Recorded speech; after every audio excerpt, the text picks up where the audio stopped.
Assalamualaikum warahmatullahi wabarakatuh. Baiklah, kami dari kelompok 9 yang beranggotakan Nadia Jenny, Ahmad Yunadi, dan Dini, dan saya sendiri, Panji Selendra, akan mempresentasikan proposal rencana bisnis kami. Dengan bentuk usaha milik kelompok 9 atau pribadi, jenis usaha industri kecil, yang akan dibacakan dulu oleh Nadia Jenny. Kepada Nadia dipersilakan.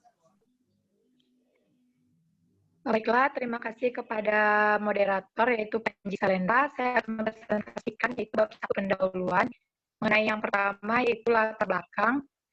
Latar belakang kami memilih usaha ini yang pertama yaitu ide awal dalam pembuatan usaha ini adalah bermulai dari tuntutan perkuliahan yaitu pada mata perkuliahan perencanaan rencana bisnis yang mengharuskan setiap kelompok untuk memulai usaha bisnis rintisan dengan tujuan untuk menyiapkan sarjana yang berkualitas dan mampu membuka peluang bisnis yang bermanfaat bagi orang banyak. Kemudian untuk itu kelompok 9 memilih perencanaan bisnis budidaya lele dan talas yang berkonsepkan pertanian terpadu yaitu adanya kesinambungan antara budidaya lele dan talas. Budidaya yang dapat dimanfaatkan dalam talas yaitu kandungan air dari kolam lele berguna bagi tanaman talas. Kemudian tanaman yang dapat dimanfaatkan untuk dijadikan makanan untuk ikan lele. Kemudian untuk visi usaha kami yaitu mewujudkan bisnis budidaya lele dan talas yang mampu bersaing dengan permintaan lokal, berkelanjutan dan mandiri. Untuk perumusan usaha, yang pertama memenuhi permintaan lokal budidaya lele dan talas. Yang kedua yaitu untuk mewujudkan bisnis yang mandiri dan bertanggung jawab. Yang ketiga yaitu mewujudkan bisnis budidaya yang mampu bersaing. Yang keempat itu mengutamakan kelanjutan. Kemudian untuk tujuan usaha pertama yaitu memenuhi permintaan terhadap yang talas dalam skala lokal. Yang kedua yaitu mewujudkan budidaya lele dan talas yang berkelanjutan. Untuk manfaat usaha, yang pertama yaitu membuka lapangan pekerjaan. Yang kedua yaitu memenuhi kebutuhan konsumen. Yang ketiga yaitu meningkatkan keuntungan dan pendapatan. Untuk deskripsi usaha yang akan dikembangkan oleh kelompok 9 adalah usaha yang artinya padu, yaitu usaha yang menggabungkan budidaya lele dengan tanaman talas menjadi satu kesatuan yang saling terikat. Maksud terikat di sini adalah usaha lele dan talas tersebut saling bergantungan seperti talas yang dapat dijadikan makanan lele, sehingga dapat mengurangi pengeluaran bagi kelompok dalam hal menyediakan makanan untuk budidaya lele. Kemudian air bekas budidaya lele tersebut dapat dimanfaatkan untuk menyiram tanaman talas yang bermanfaat seluruh keseluruhan talas. Untuk gabungan kedua jenis usaha ini diberi nama yaitu ADNP 9. ADNP 9 adalah singkatan dari nama desa yang bertawa yang kemudian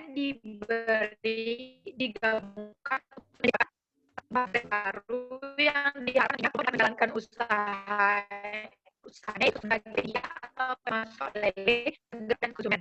Itu talas yang dipanaskan dijual untuk kepada konsumen. Selanjutnya kedua pembahasan akan saya serahkan kembali kepada moderator. Baiklah, terima kasih kepada Nadia Jenny. Selanjutnya akan dibacakan oleh Dina Noviandini. Kepada Dina Noviandini dipersilahkan.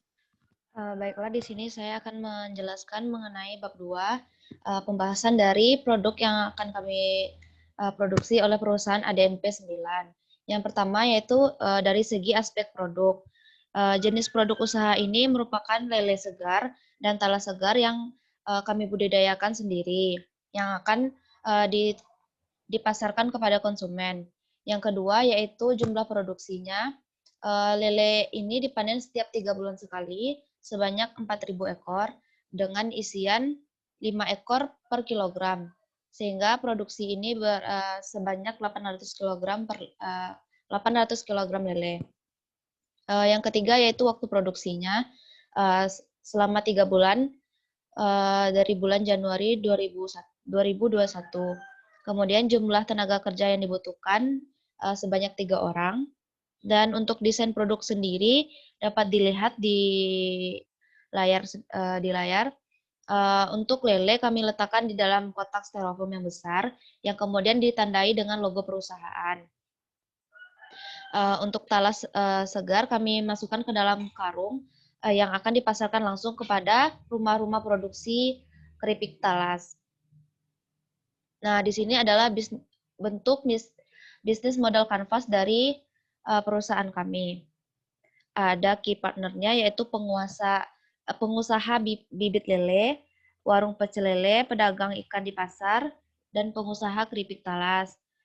Key activitiesnya yaitu budidaya talas, beternak lele, dan pengiriman ikan dan talas. Kemudian key resource-nya berupa tenaga kerja, key value proportions-nya yaitu gratis ongkir untuk seluruh Kota Padang, pelayanan terbaik dari perusahaan kami, dan respon yang cepat dari perusahaan. Kemudian customer relationship-nya yaitu dengan memanfaatkan media sosial, channelnya berupa penjualan dengan toko online dan melalui media sosial. Kemudian customer segment kita yaitu pengusaha pecel lele, pedagang ikan, dan rumah tangga. Yang terakhir yaitu cost structure dan revenue stream-nya. Cost structure-nya yaitu biaya tenaga kerja yang kita keluarkan, biaya pembuatan kolam dan bedengan, kemudian biaya pembelian benih dan pupuk, dan revenue stream kita atau pendapatan yang didapatkan oleh perusahaan dari penjualan ikan lele dan talas. Yang ketujuh yaitu bahan dan peralatan yang digunakan dalam budidaya lele itu dapat dilihat sendiri. Ada kolam, sistem pipa air, pompa, dan peralatan lain-lainnya. Yang di sini sudah diterakan harga-harga yang dibutuhkan. Kemudian untuk budidaya talas, yang pastinya yaitu lahan, kemudian bibit talas, cangkul, dan lain-lain.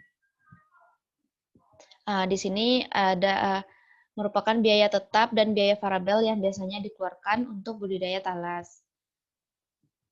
Kemudian proses produksinya sendiri, untuk lele, yang pertama yaitu membuat kolamnya beserta melakukan pengolahan lahan untuk budidaya talas. Kemudian menyiapkan bibit lele dan talas yang berkualitas yang telah kita sortir sebelumnya. Melaksanakan proses budidaya awal untuk bibit lele dan melakukan perawatan pada saat budidaya lele dan talas. Kemudian yang terakhir yaitu panen. Yang tujuh yaitu rencana perluasan usaha. Jika ada tanggapan positif dari semua pihak, yang pertama yaitu investor, terus kemudian konsumen kita juga puas terhadap produk yang kita hasilkan, maka perusahaan akan memperluas usaha. Kemudian yang kedua yaitu aspek pemasaran. Aspek pemasaran ini dari segmen pasarnya, segala jenis usaha yang membutuhkan bahan baku berupa lele dan umbi talas. Di sini segmen pasar yang paling utama yang kami kejar yaitu pengusaha pecel lele dan pengusaha keripik talas. Strategi pemasarannya yaitu menetapkan harga yang dapat dijangkau oleh konsumen, menyediakan produk yang berkualitas, terus melakukan promosi-promosi yang dapat memikat konsumen. Kemudian penetapan harga jual untuk lele sendiri 25.000 per kilogram dan untuk talas yaitu 20.000 per kilogram. Kemudian sistem penjualan atau distribusinya kami antarkan langsung untuk seluruh Kota Padang dengan gratis ongkir untuk seluruh wilayah Kota Padang. Kemudian aspek teknis. Untuk lele sendiri, yang pertama yaitu pembuatan kolam, itu tuh menggunakan terpal seperti kolam bioflok yang disesuaikan diameter dan tinggi kolam sesuai dengan jumlah bibit lele. Yang kedua, kita lakukan persiapan air kolam, mengisi kolam dengan air, kemudian memberikan nutrisi bagi ikan nantinya dengan pemberian pukan. Yang ketiga, penebaran bibit benih lele. Yang keempat, pemberian pakan yang aman bagi ikan. Dan yang terakhir yaitu panen. Untuk talas, yang pertama kita melakukan penyiapan bibit talas, kemudian melakukan penyemaian, penyiapan lahan, penanaman, pemupukan, dan terakhir pengairan dan penyiraman. Berikutnya itu perkiraan laba rugi perusahaan. Kalau untuk lele, penerimaan kita itu kan biasanya dalam sekali panen itu adalah 800 kg, dikali dengan harga per kilogramnya 25.000, maka hasil yang penerimaan perusahaan peroleh yaitu 20 juta. Kemudian benefitnya penerimaan dikurang total biaya menjadi 12.473.000. Berdasarkan analisis kelayakan usaha, usaha lele ini layak untuk dilanjutkan karena IRR-nya lebih besar daripada OCC. Yang kedua yaitu untuk talas, dengan produksi 200 kg dikali harga jualnya 7.000, mendapatkan 1.400.000 per siklus. Kemudian keuntungannya yaitu sebanyak 943.000. Dan berdasarkan analisis kelayakan usaha untuk talas, usaha ini pun layak untuk dilanjutkan. Baiklah, untuk bagian penutup saya kembalikan kepada moderator. Baiklah, kesimpulan dari kelompok kami adalah usaha yang akan dikembangkan budidaya lele dan talas dengan prinsip pertanian terpadu. Usaha dilaksanakan oleh kami sendiri, kelompok 9 yang diberi nama ADNP 9 dengan bentuk produk yaitu berupa lele segar dan umbi talas. Mungkin ada saran di sini untuk penulisan proposal, ada beberapa bagian yang harus diperbaiki dan riset yang lebih dalam lagi agar perkiraan laba rugi tidak salah. Mungkin sekian presentasi dari kelompok kami yang beranggotakan saya sendiri Panji Selendra, Nadia Jenny, Dina Noviandini, dan yang terakhir Ahmad Yunadi yang berhalangan hadir pada presentasi hari ini. Dan sekian, Assalamualaikum warahmatullahi wabarakatuh.